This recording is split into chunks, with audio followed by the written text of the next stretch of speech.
Hey everybody, welcome back. My name is Andrew Robinson. I am a recovering audiophile, and if this is your first time to my channel, I would just like to say welcome. Welcome to the place where we talk about hi-fi, home theater, music, art, and design.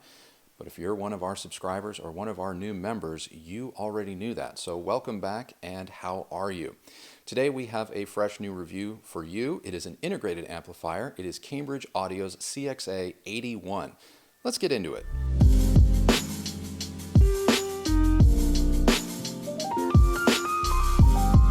A few weeks ago, we reviewed another Cambridge Audio piece in the CXN V2 music streamer, and that proved quite popular. And if you haven't watched that review, we will link to it down in the description box below. In fact, anything and everything that we talk about in all of our videos, we link to down in the description box. So if you're ever curious or you're like, hey, where do I find out more information about that?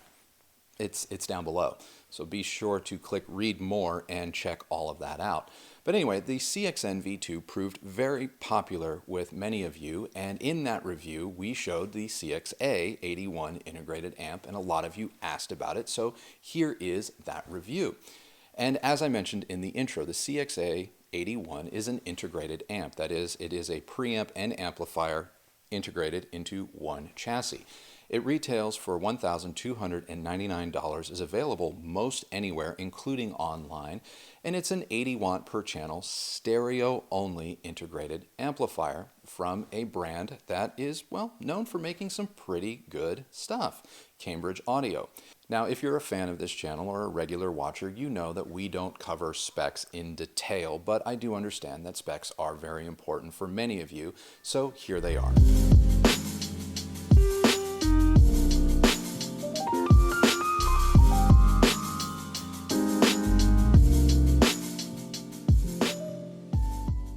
So now that we have all of the specs out of the way, let's get to the meat and potatoes of how the CXA81 sounds. Now, we use the CX81 in a couple of different ways. I want to preface the review by saying that because the CX81 is more than just an analog stereo integrated amplifier.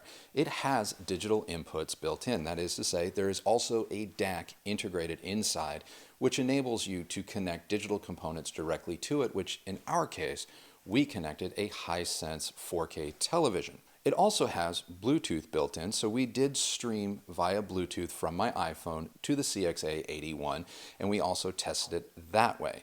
Now, we tested the CX81 on a variety of loudspeakers, but mainly we used it with Yamo's C97 Mark IIs and our reference Klipsch Heresy Mark IVs.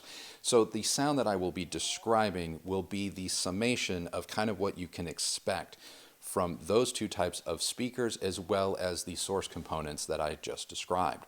And so how does the CXA81 sound?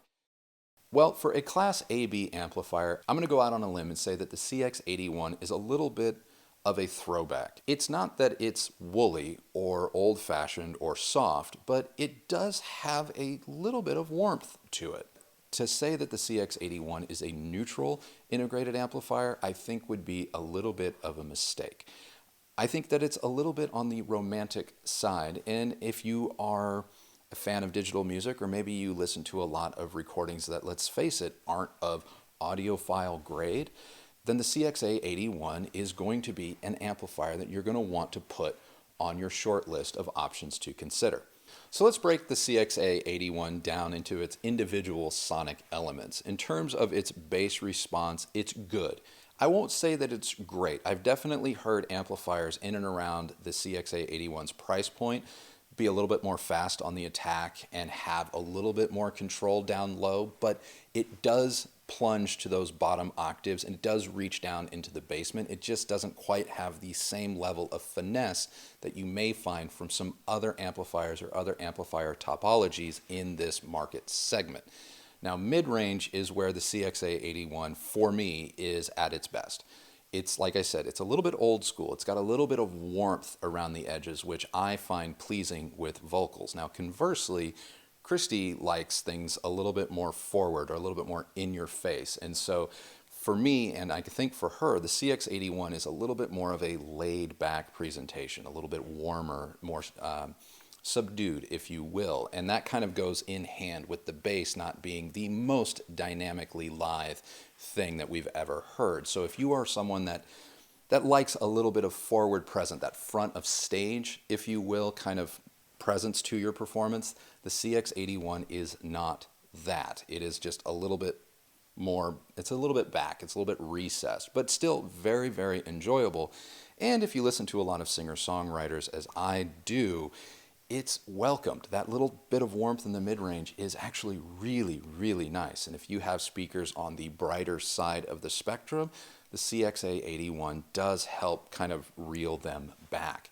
And in terms of the high frequencies, in terms of the treble, again, these are not the most extended, but they are incredibly airy. So while they may lack that last little bit of sparkle, that high frequency sparkle at the extreme, the roll-off that is present with the CXA81 is so nice, so tasty.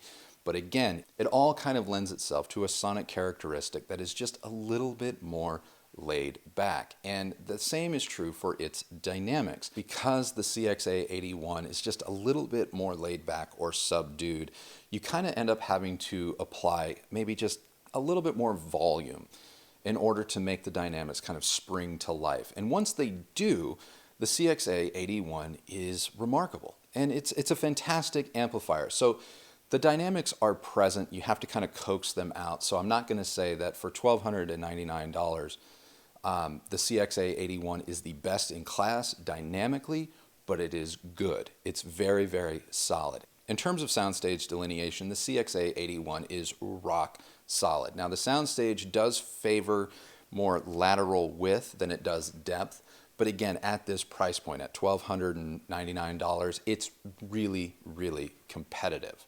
So on a whole, if I had to summarize the CXA81 as succinctly as possible, I would say that it is a very, very robust, if not slightly old-fashioned sounding integrated amplifier that definitely favors the mid-range and a little bit of warmth while possessing a very, very nice and nicely appointed and detailed soundstage if that's the kind of thing that you're into. So as nice as the Cambridge integrated amp is, what don't I like about it? Well, believe it or not, one of the things that I would consider to be the amp's strengths, it having a built-in DAC, is actually one of the things that I disliked about it because I ended up using Cambridge's own network streamer as a DAC connected to the integrated because, well, frankly, it sounded better.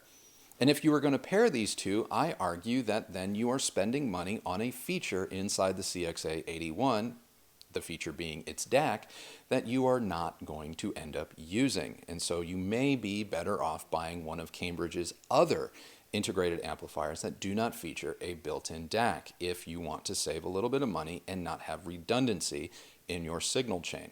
And I will link to some of those options down below. Another thing that I didn't like about the Cambridge integrated was that it didn't have a phono input. That's right, there is no built-in phono input or way to connect a turntable that doesn't already have a phono preamp built into it. To not have a phono input in their, I guess, top-of-the-line mid-fi integrated amplifier, I think is a little bit of an oversight. Now, yes, you can still hook a turntable up to the CXA81, but you have to bring your own phono preamp to the party. And, thankfully, Cambridge Audio does make some pretty fine phono preamps. I'll link to those down in the description below. But I kind of expected to see one here, and it just, well, frankly, isn't present. Lastly, and this is entirely subjective on my part, because I do think that the Cambridge integrated is a good-looking piece. I don't know if it's a beautiful piece, but it's definitely good-looking, and it is very, very well constructed. Extremely well constructed, but the faceplate, it looks like there's a display on the front, and frankly, when I was taking it out of the box and setting it down on top of our BDI cabinet, I half expected that upon powering up, I was going to be treated to a display because, well, that's what it looks like. But it's not a display. There's no display anywhere on this. It's just a swath of black plastic with some buttons on it, and frankly, I don't know if those buttons even need to be there.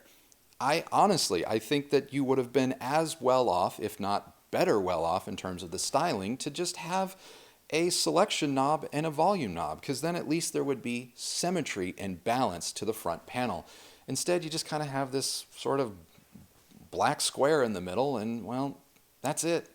That's it. The black square exists to hide 8 black buttons, and, well, I don't get the point.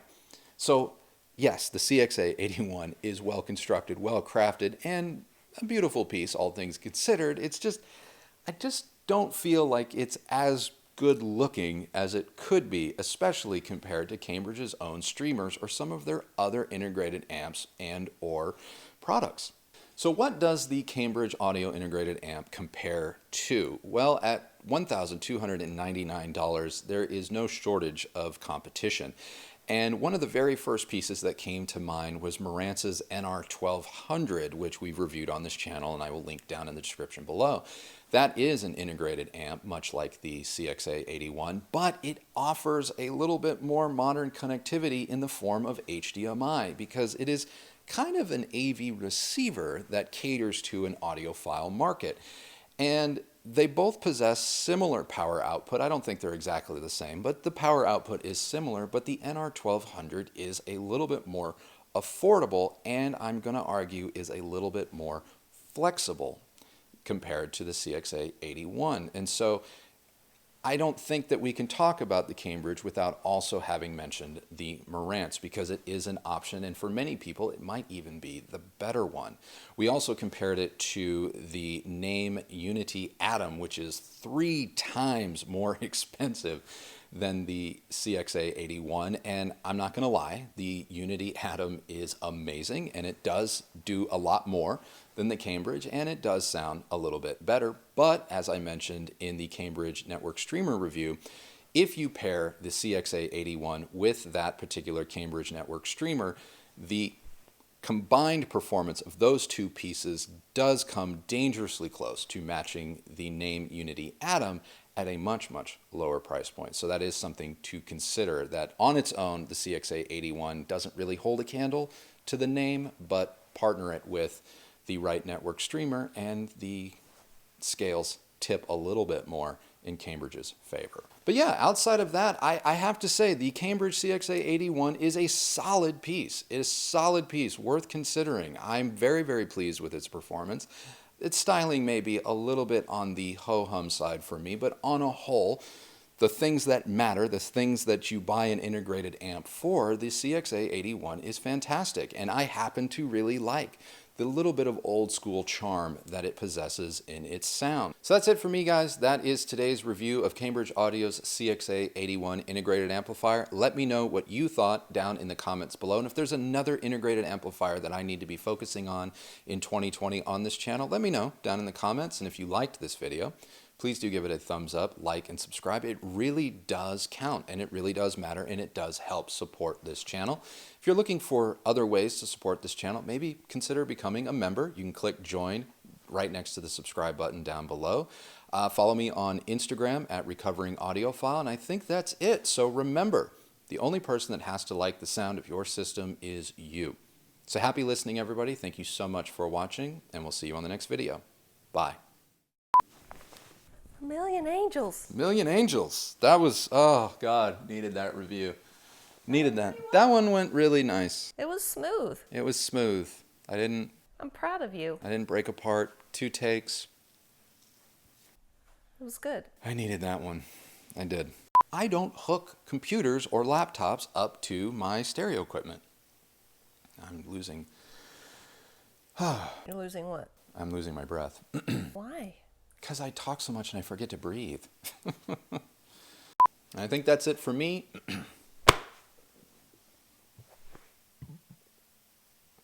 Cool. Outtakes.